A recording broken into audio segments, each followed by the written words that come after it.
Nous allons voir dans cette vidéo l'exercice de TP fait en salle TP 122 où on a configuré le protocole de routage dynamique RIP V1. Donc c'est la suite du routage statique. Comme premier protocole de routage, nous avons introduit le protocole RIP version 1. Euh, c'est un protocole à vecteur de distance. C'est le premier protocole de routage dynamique. Il se base sur le nombre de sauts. Et c'est un protocole qui est de nos jours obsolète, c'est-à-dire qu'il n'est plus utilisé. Et il n'a plus son sens dans le monde actuel. Pourquoi? Parce que il ne supporte pas le sous-adressage dynamique ou bien le VLSM. Pourquoi? Parce qu'il a été inventé à une époque où les classes n'ont pas encore été abolies. La notion de classe, donc à cette époque-là, dès qu'on avait une adresse, on pouvait deviner le masque à partir de l'adresse. Donc classe A, c'était /8, classe B, c'était /16 et classe C, c'était /24. Et donc il suffisait de connaître les différentes plages des différentes adresses pour pouvoir deviner le masque.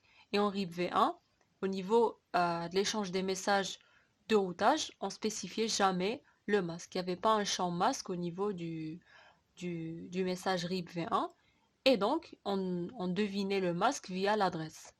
Lorsque la notion de classe a été abolie parce qu'il y avait, c'était le début de la limitation d'IPv4, on commençait à ressentir ce besoin d'adresse de disponible, RIP V1 est devenu obsolète, c'est-à-dire il pouvait plus être utilisé et donc il a été mis à jour en RIP V2. Ça, c'est ce qu'on verra par la suite. Pour aujourd'hui, on verra la configuration de ce protocole. C'est vrai qu'il n'est plus d'actualité, mais il est toujours supporté par les différents équipements physiques et logiques qu'on connaît. Et au niveau du simulateur et au niveau des routeurs de la salle, il est toujours supporté. Donc on peut créer une connectivité, on peut avoir une connectivité totale en configurant RIP V1.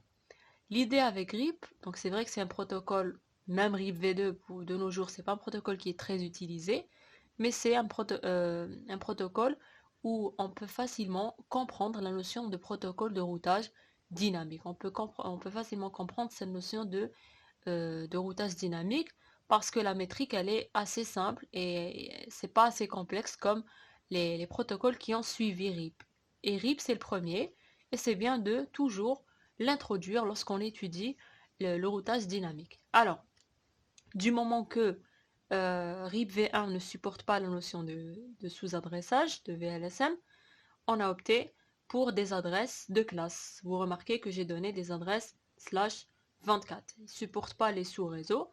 Et donc, on a donné pour chaque sous-réseau une adresse IP. Donc la phase de création du réseau logique, on ne la fait pas pour aujourd'hui. Euh, j'ai donc réalisé l'architecture sous Cisco Packet Tracer.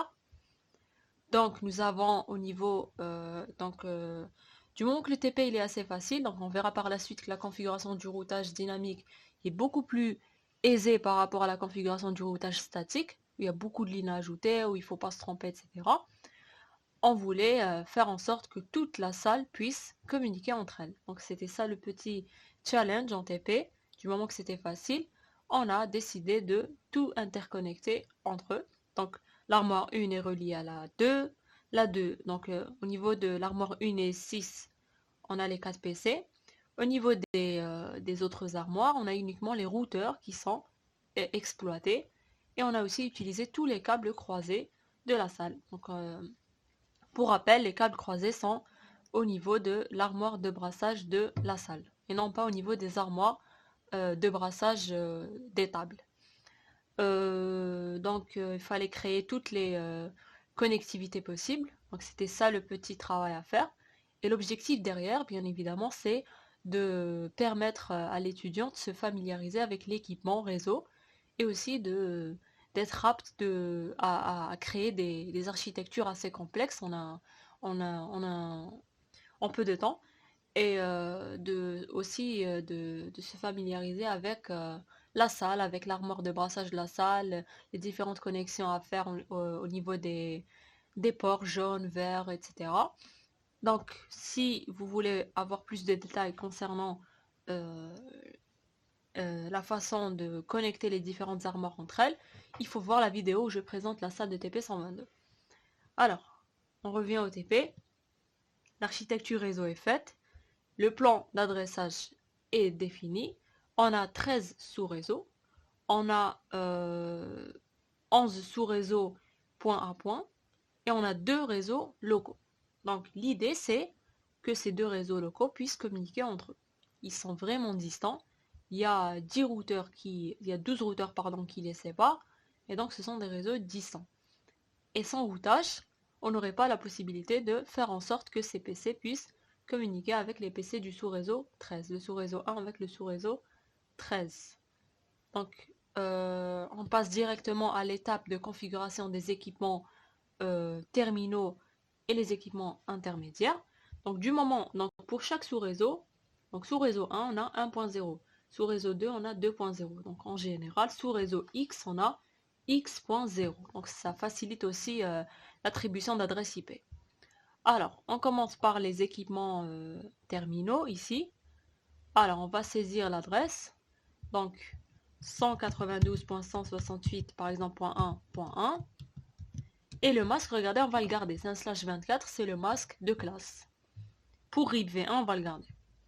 Et la passerelle, on va donner la dernière adresse de la plage. Donc 254, tout simplement. PC2, de l'armoire numéro 1. Vous remarquez qu'on n'a pas des X, Y au niveau des armoires. La preuve qu'on a utilisé toutes les armoires de la salle. Donc tous les routeurs. Et donc il y avait une équipe qui travaillait au niveau de la salle. Donc tout le monde essayait de faire en sorte qu'il y ait une connectivité totale. Donc toute la salle pouvait communiquer entre elles. Donc là on s'est trompé. Normalement ça c'est le 3. Alors 3.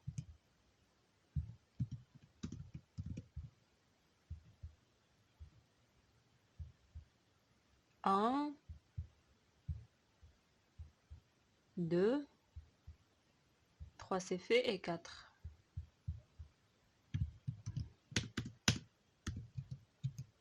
Pardon, 4. Même 5, donc c'est pas faux. On a jusqu'à 254. On passe au PC du sous-réseau 13 de l'armoire numéro 6, donc ça sera des 13.1, 13.2, 13.3. Alors,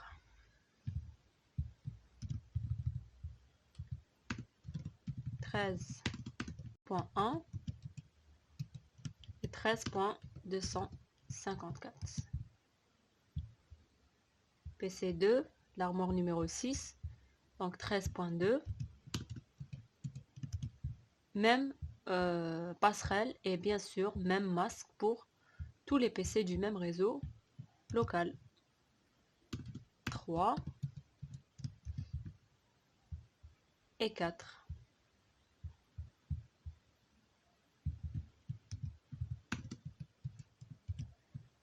Voilà. Donc on a terminé avec la configuration des équipements terminaux. On passe aux équipements d'interconnexion. On a 10 routeurs à configurer. Donc chaque routeur possède 2 interfaces et donc on va attribuer on va attribuer des adresses à au total 20 interfaces.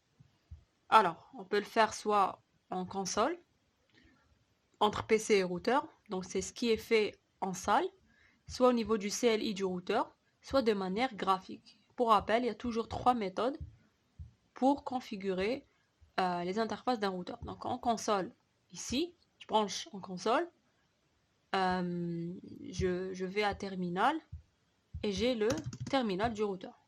Sinon, ça sera via l'onglet CLI du routeur et sinon ça sera via l'interface graphique. Je clique sur l'interface, j'attribue une adresse, un masque et j'allume ici. On ne va pas opter pour le graphique, jamais. Donc il faut toujours se familiariser, s'habituer aux commandes. Je reviens où j'étais. Donc j'étais en config parce que j'ai cliqué sur le bouton interface. Alors, on a la première interface ici, la 0/0, donc enable configure terminal. Je rentre en mode de configuration d'interface. Interface Fast Ethernet 0/0. Et je lui donne une adresse IP. C'est l'adresse 192.168.1.254. La passerelle que j'ai saisie au niveau des 4 PC avec un masque /24. Et je l'allume bien évidemment. Je passe à la seconde interface 0/1. Elle fait partie du sous-réseau 2, donc c'est une adresse du style 2. quelque chose. Donc IP adresse 192.168.2. On va dire 254. Et je l'allume. Bien sûr, ça ne s'allume pas ici parce qu'on n'a pas encore configuré cette interface. Pour que ça s'allume, il faut que les deux interfaces soient allumées. Il faut que j'allume la Fast Ethernet 0/1 du routeur 1.2. On a terminé avec ce routeur. On débranche le câble console pour le brancher au niveau du deuxième routeur. Console parce que le routeur c'est un équipement de niveau 3. Il ne possède pas d'interface graphique et donc il faut passer par un équipement qui possède une interface graphique pour faire la connexion, la configuration pardon, et l'administration. Donc on branche un câble console au niveau entre le PC et le routeur, port console au niveau du routeur, port série au niveau du PC. Si on n'a pas de port série, on se munit d'un adaptateur série USB. Donc ça a été aussi dit au niveau de la vidéo où on présente la salle. Je débranche, je branche au niveau du deuxième routeur, je réallume mon terminal. Le terminal c'est le logiciel qui permet la configuration. Dans le cas réel c'est Hyper Terminal. Enable, je suis en mode d'utilisateur simple, je passe en mode d'utilisateur privilégié. Du moment que je veux configurer une interface, je suis obligé de passer en mode de configuration parce que je suis en train de modifier le routeur. Soit je supprime quelque chose, j'ajoute quelque chose ou je modifie quelque chose. Au niveau du dièse, j'ai juste la possibilité de voir des informations. Donc, j'ai des commandes par exemple du style show pour voir des tables, pour voir une configuration en cours, pour voir la version, donc plein de choses concernant le routeur. Mais je peux pas modifier ou bien configurer. Je dois passer en mode de configuration du terminal. Configure terminal. Et donc du supérieur je passe au dièse, du dièse je passe à config dièse. Maintenant je veux configurer quoi? Je veux configurer une interface, je passe en mode de configuration de l'interface. On commence par la 0/1, elle fait partie du deuxième sous-réseau. Je lui donne l'adresse IP .2.253 parce que 254 pardon, je l'ai déjà donné à l'autre interface du routeur 1.1 avec toujours le masque /24 et j'allume mon interface. Dès que je l'allume, les voyants rouges vont se transformer en voyants verts. Voilà. C'est bon? Alors, je passe au prochain routeur. Ah, pardon. J'ai toujours une interface qui me manque. Je la configure. Donc, c'est pas grave. Toujours, il faut mettre un débit égal à 9600 bits par seconde et un contrôle de flux aucun. Dans le cas réel, bien sûr. Et il faut aussi nommer la connexion. Ça aussi était dit au niveau de la vidéo où je présente la salle. Terminal, je passe en mode de configuration de la deuxième interface 0/0 et je lui donne une adresse du sous-réseau 3, donc 3.254 et je l'allume. Elle ne va pas s'allumer tant que l'autre n'est pas allumé. Je vais au niveau du troisième routeur. Je réallume mon terminal. Dans la pratique, c'est pas la peine de réallumer parce que le switch se fait de manière automatique. On configure l'interface Fast Ethernet 0/0. On lui donne l'avant-dernière adresse du sous-réseau 3. Interface Fast Ethernet 0/0. IP adresse 192.168.3.254.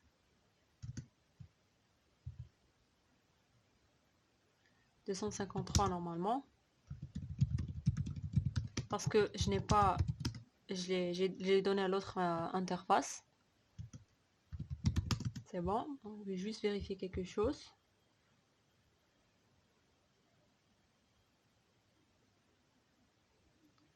Ah, ici on n'a pas donné d'adresse. Voilà, je me rappelle qu'on n'avait pas donné d'adresse. On revient. À l'interface 0/0.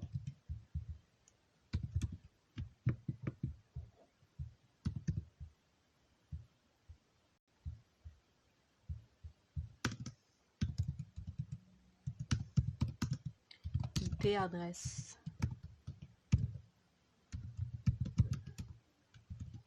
Voilà. Ah, j'ai oublié le masque, pardon.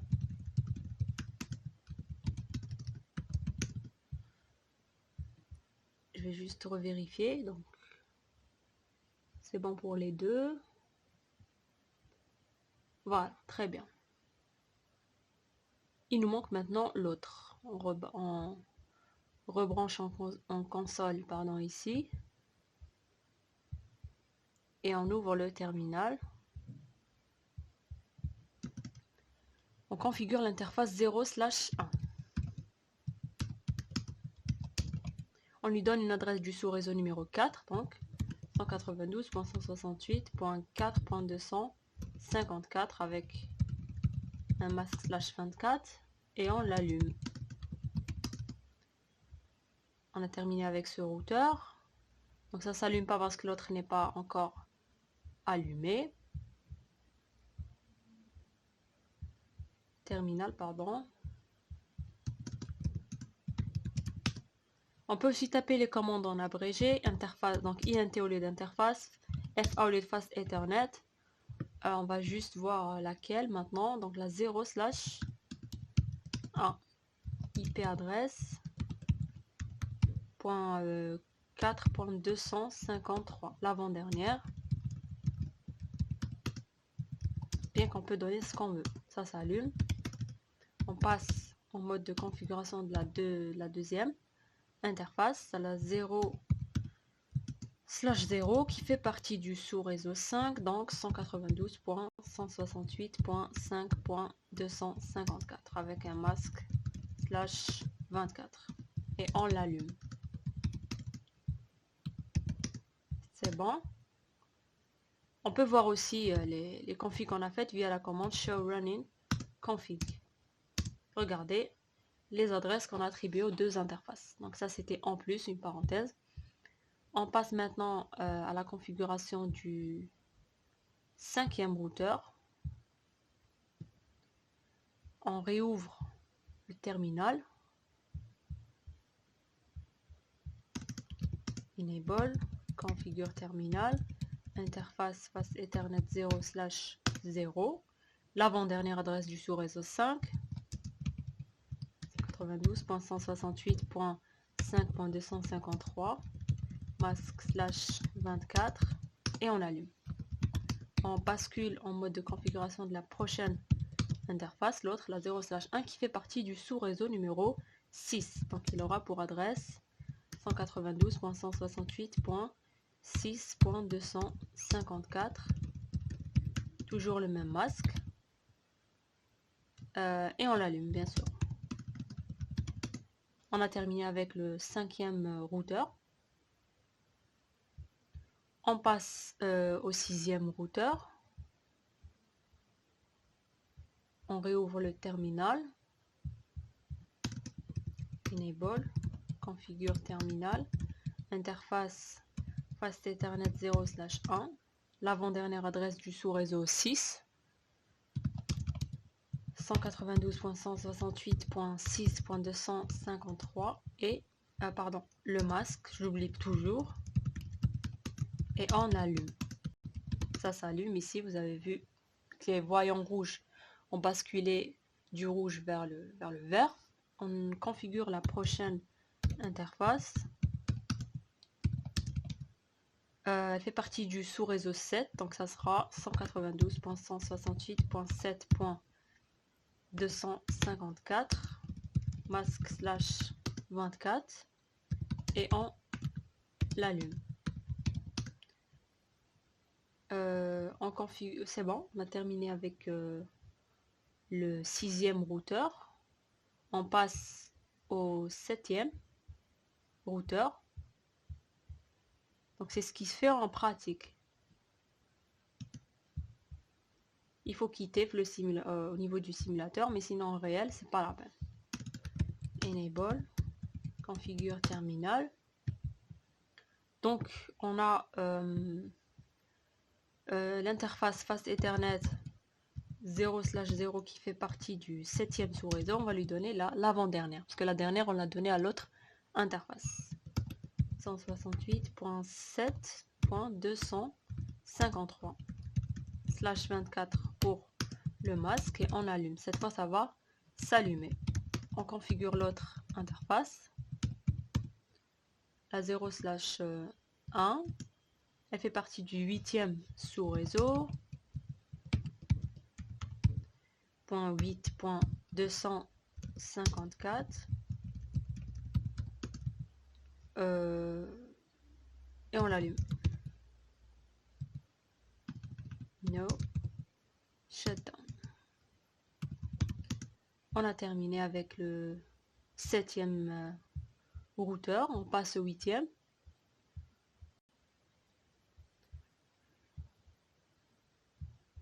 On réallume le terminal. Toujours les mêmes étapes. 0/1. Elle fait partie du 8e sous-réseau. On lui donne l'avant-dernière parce que la dernière a été affectée à l'autre adresse. 8.253. Et on l'allume. On passe à la configuration de l'autre interface. Elle fait partie du 9e sous-réseau. 9.254. On l'allume.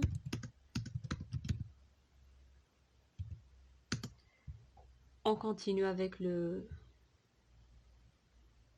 9e routeur. Pardon. Oui, le 9e. Alors, on commence par l'interface Fast Ethernet 0/0.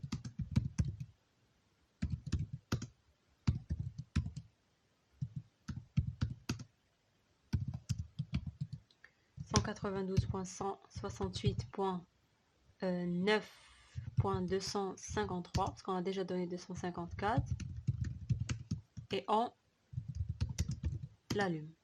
Elle s'est allumée. On passe à la configuration de la prochaine. Elle fait partie du 10e sous-réseau, donc l'adresse ça sera .10.254 suivi du masque et on l'allume.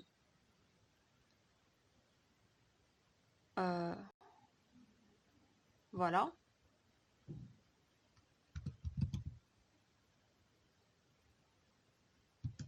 On passe à la configuration du prochain.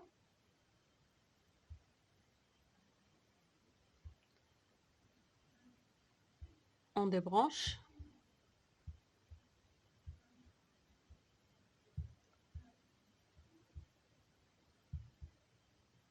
On réallume le terminal. Enable. Interface Fast Ethernet 0/1.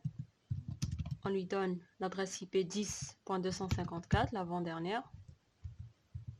.10.253, pardon. Et on l'allume. On passe à la prochaine.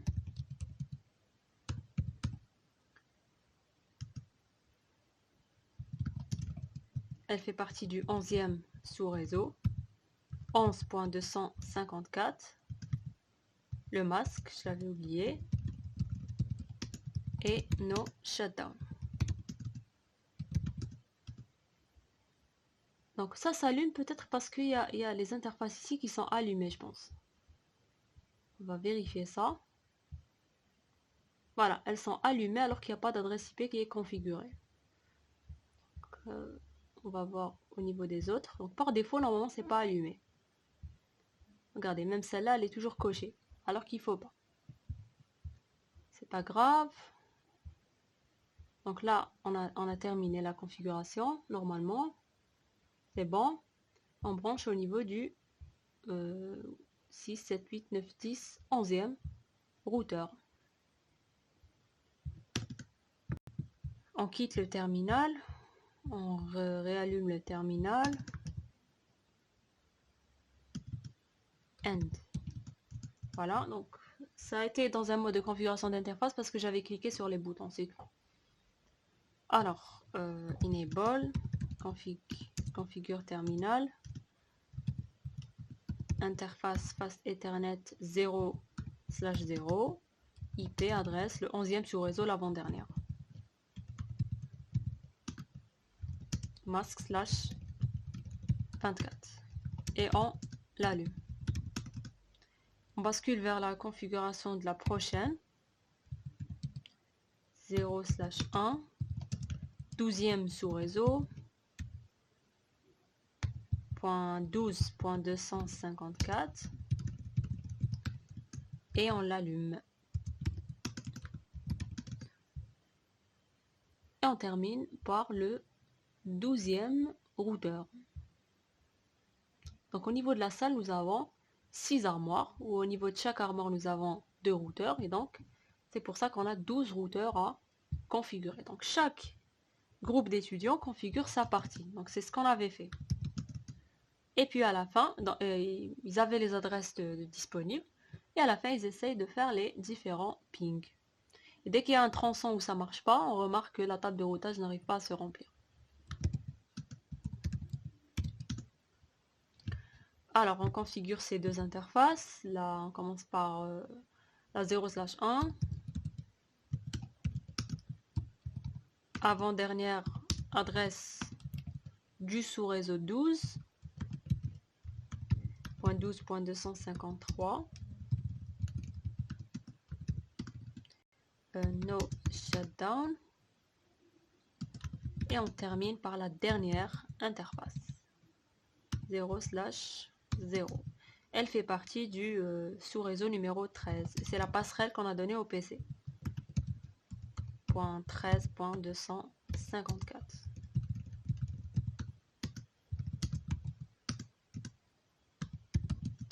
On a terminé la configuration des équipements, terminaux et intermédiaires. Maintenant, si on teste le ping, il ne marchera pas. Si on veut pinguer le 13.1, ça ne marchera pas. Parce que il n'y a pas de routage qui a été fait. Et aussi parce qu'au niveau des tables de routage, il n'y a pas des lignes concernant les autres routeurs, les autres sous-réseaux. Voilà. Donc, du moment qu'on a 13 sous-réseaux, il faut avoir 13 lignes au niveau des différentes tables de routage. Alors, si on avait opté pour un routage statique, il aurait fallu configurer 11 lignes au niveau de chaque routeur. Donc, ça sera 11 fois 12 lignes. Et donc, c'est très grand. Donc, ça dépasse 120 lignes à configurer. On risque aussi de se tromper. C'est pour ça que il est préférable, dans le cas d'architecture où c'est assez grand, d'opter pour un protocole de routage. Donc, une façon de configurer le routage assez automatique. C'est-à-dire qu'on a une configuration assez basique au niveau du routeur qu'on fait. On active le protocole.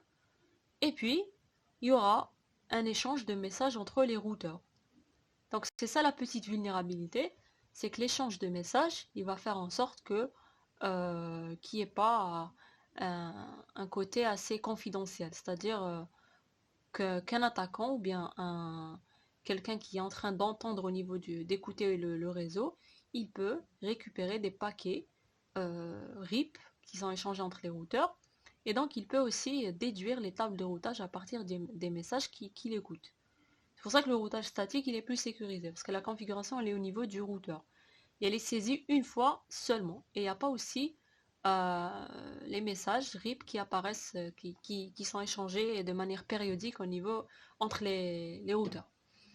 Donc c'est ça le petit avantage du routage statique, mais l'inconvénient, qui est assez flagrant, c'est que ça devient quasiment impossible de configurer un très grand réseau de manière statique. Surtout si le réseau se modifie. C'est-à-dire, si on ajoute un nouveau sous-réseau, il faut ajouter une nouvelle ligne au niveau de tous les routeurs. Si on supprime une ligne, il faut la supprimer au niveau de tous les routeurs. Si on modifie une ligne, il faut la modifier au niveau de tous les routeurs. Alors, on passe à la configuration du routage RIP V1 donc dynamique. On va commencer par ce protocole de routage pour aujourd'hui. En branchant console au niveau du premier routeur, on va faire routeur par routeur. On ouvre le terminal. Alors, maintenant, on veut configurer un routage. Ce qui implique que on va altérer la table de routage. Donc, elle va être modifiée. Et donc, l'idée, c'est de se placer au niveau du mode de configuration du terminal. Pour le routage maintenant, donc pour routage statique, c'était IP route. Pour le routage dynamique, il faut activer un protocole de routage. Donc, mot-clé router, suivi du protocole de routage. Il y a BGP, EIGRP, OSPF et RIP qui sont supportés par Cisco Packet Tracer. Dans notre cas, ça sera RIP. Routeur RIP. Quand je tape cette commande, je passe du mode config à mode config router ou bien router config dans le cas réel. Donc en salle machine, on avait router config. Et au niveau de ce mode, on va, donc dès qu'on a tapé cette commande router RIP, veut dire qu'on a activé le protocole de routage RIP V1.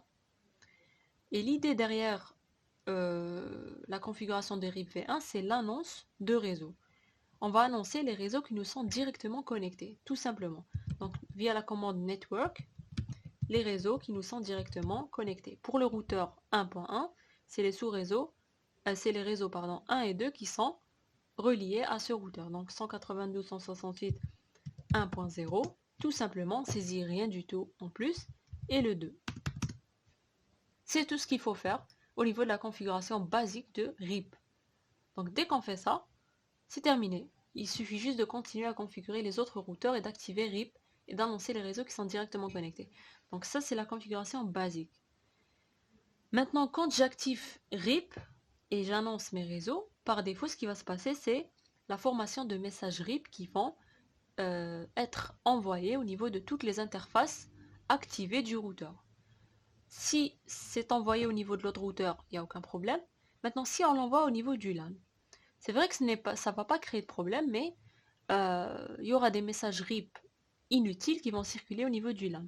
Et donc, il serait préférable de désactiver l'envoi de messages RIP au niveau de cette interface. Et donc, il faut configurer l'interface qui est reliée au LAN comme étant une interface passive.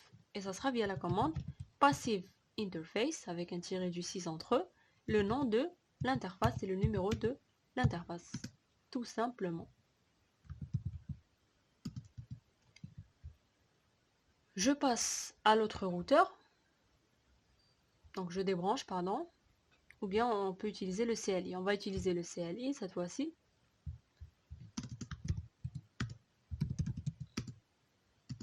Routeur RIP Network. Le routeur 2, il est relié. Il relie les réseaux 2 et 3. Donc on va saisir les adresses de ces réseaux. C'est facile à deviner parce qu'on a fait sous réseau X, c'est 192.168.x0. Donc 2 et 3. Ici, il n'y a aucune interface passive à configurer parce qu'il y a que des routeurs voisins pour R1.2 au niveau de ces interfaces. C'est terminé. On passe à l'autre. On passe à celui-là.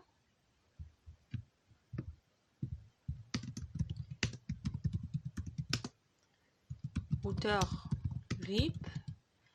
Il relie à ces deux interfaces les sous-réseaux 3 et 4.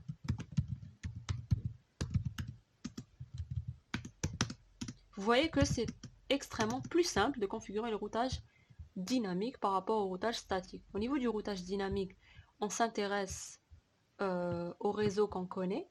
Au niveau du routage statique, on s'intéresse au réseau de destination, c'est-à-dire on tapait la commande IP route, adresse IP du réseau distant.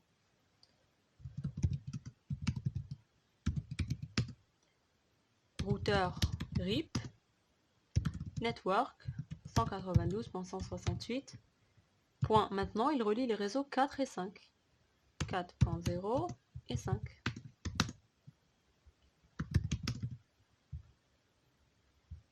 On peut voir quelque chose en mode simulation. Dès que j'active RIP et dès que je mets les networks, vous allez voir l'apparition des messages RIP. On va essayer de le voir au niveau de cet exemple-là, de ce routeur. On va se mettre ici. Alors, ce routeur, il relie les réseaux 5 et 6.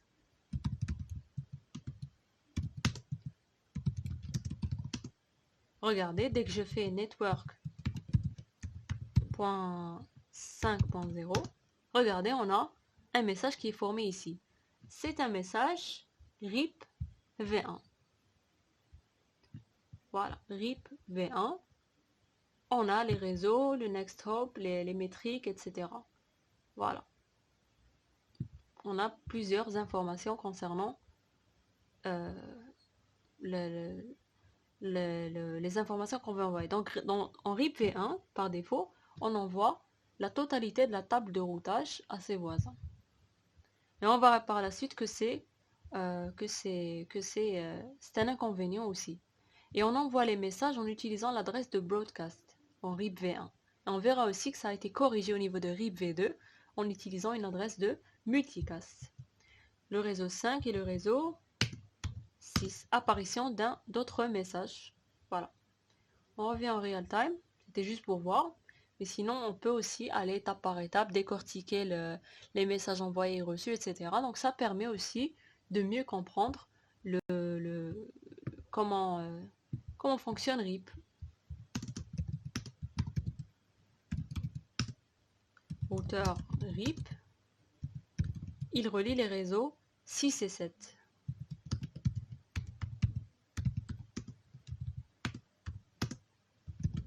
Pas de passive interface du tout jusqu'à là. Ici, ça sera réseau 7 et 8.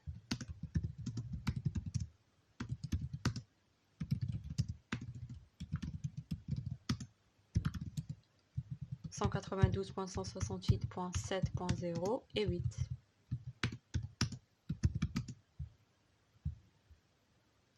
Ici, c'est 8 et 9. On active RIP V1. Par défaut, RIP, c'est V1. On verra par la suite que pour activer RIP V2, il y a une autre commande qui doit être ajoutée, la version. Qu'est-ce qu'on a dit ici? 8 et 9.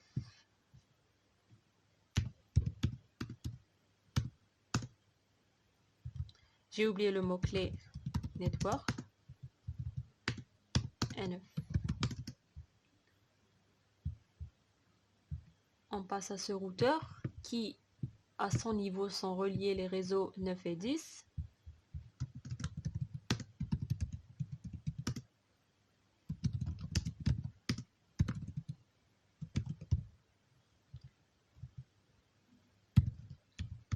Point 9.0 et point 10.0. Pour ce routeur, ça sera les réseaux 10 et 11.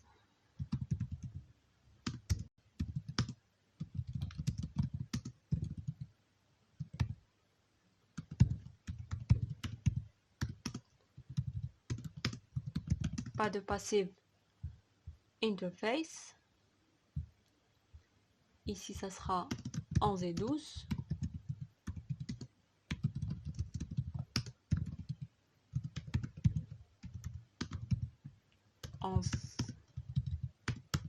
Et 12. Pas de passive aussi interface. Le dernier maintenant, les réseaux 12 et 13.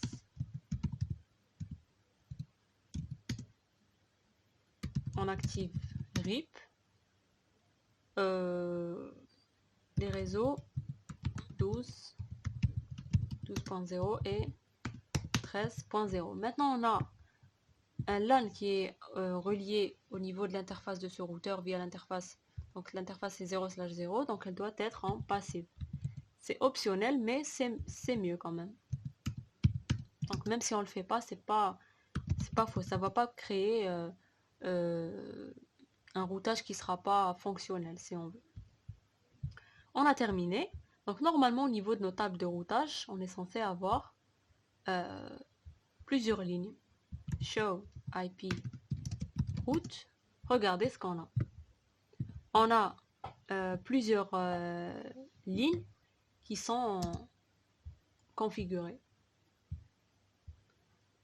Donc il y a des lignes C, il y a des lignes aussi R. Le R c'est pour RIP, donc 2C, et le reste ça sera des lignes apprises R. Donc R veut dire ligne apprise par le protocole de routage RIP. Et maintenant si on essaye si on teste le ping maintenant, normalement il devrait marcher. Donc ça met un peu de temps, peut-être qu'il y a AR, voilà, maintenant ça marche, regardez. Voilà, donc si on teste ici au niveau de cette partie par exemple, le réseau 1, donc 1.1,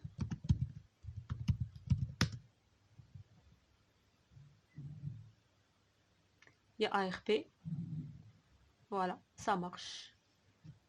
Regardez, on peut même le faire en mode simulation, donc via les enveloppes de ce PC à ce PC. Voilà, regardez,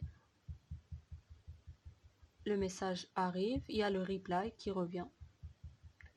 Donc chaque routeur, pour qu'il puisse l'acheminer au prochain tronçon, il consulte sa table de routage et il verra qu'il a une route spécialement pour le réseau. Parce qu'au niveau de tous les routeurs, il y a 13 lignes au niveau de la table de routage. Il y a 2 qui sont connected et il y a 11 oui, qui sont avec type R, route apprise par RIP.